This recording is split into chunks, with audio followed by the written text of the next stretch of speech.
there once again, people, and welcome to yet another episode of Marvelous Monstrosities and Devilish Designs. This time around, we're going to be checking out Display Direction Player is Facing. That's the name of the modification, apparently, and it's by Alan Albert, also known as Yoga. Somebody I've never heard of before, but he made a modification on September 19th of 1996, and we're here to check it out. Yeah, basically we're going to have to run this with a specific separate little config file. We're just execing a little tiny config file that doesn't do much.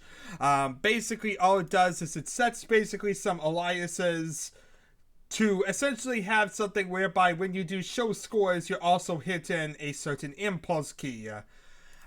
So yeah, basically that's all really it's doing. That's all I really care about, and therefore I'm not going to bother with even loading up the config file. I'm just going to load it up and basically type in the impulse. So basically I'm looking for impulse 160, which is really all that really matters here.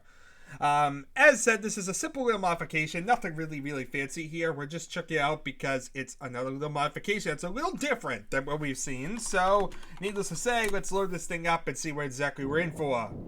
So here we are, UNM7. Why? I just decided to do this. No idea really. Let's see here, let's turn off the music actually. We don't need music. Music is unnecessary to our victory. Let's see here. So, first of all, let us hit Impulse 160. You're looking southwest. Good to know. And yeah, that's basically it. So if we bind a key to Impulse 160, it will tell us the direction that we are currently looking in. So say I look like here, you're looking north, you're looking west, you're looking south, and you're looking north and east. So yeah, this is due north, and you have your compass directions. That's basically all this is about. It's basically printing which direction you're looking currently and giving you some sort of compass directions. Why someone would want this, I'm not really sure. I can't really imagine. Maybe if you want to turn Quake into some sort of RPG game and you want to have some dungeon exploration whereby it's miles upon miles deep. But usually Quake levels have some sort of landmark and aren't really intended to really need some sort of directional keys of where you're going. So yeah, needless to say, I kind of find this pointless. It's another one of those impulse-based modifications, which feels like another annoying key just to have another annoying key. As said, this compass is very primitive. It only shows the 8 major directions, so if you look this way, you can see in between, southwest, southeast, south north, south everywhere, south north. Basically, he would like to have a graphical compass displayed, but he has no idea how to implement this. He thought of replacing the player's face display with a compass, but he doesn't think this can be done with Quake C. Another approach might be to display a compass in front of the player's face, but he has neither the knowledge nor the know-how, nor the time to explore it either. You're welcome to try it yourself, though. So anyway, as said, it basically looks at your angle.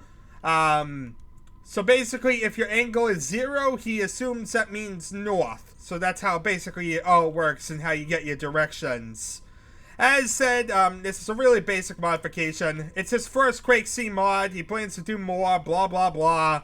As said, all you really have here is an impulse key that tells you a direction. That is really basic. But yeah, at the same time, it does at least have something we haven't really seen anywhere else, so it's different.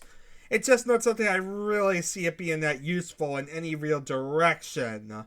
Yeah. So basically, this mod may be included in a collection mods, which takes several mods to combine them as long as the collection is freely distributed. And all the unmodified Quake C is unchanged, including modification indicator tags. So, let's see here. Other than that, blah, blah, blah, lots of stuff, copyright stuff. But really, like I said, really this mod is very simple. It's really just press a key and get a word.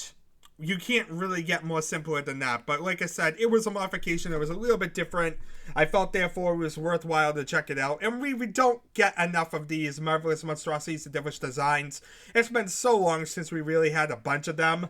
So, needless to say, I felt like doing one and having it kind of expanded upon at least. Have something kind of out there, especially when a lot of these modifications end up being multiplayer exclusives and therefore kind of useless to do an episode on. Anyway, thank you all for watching. It's been an adventure, and I shall see you all, well, next time.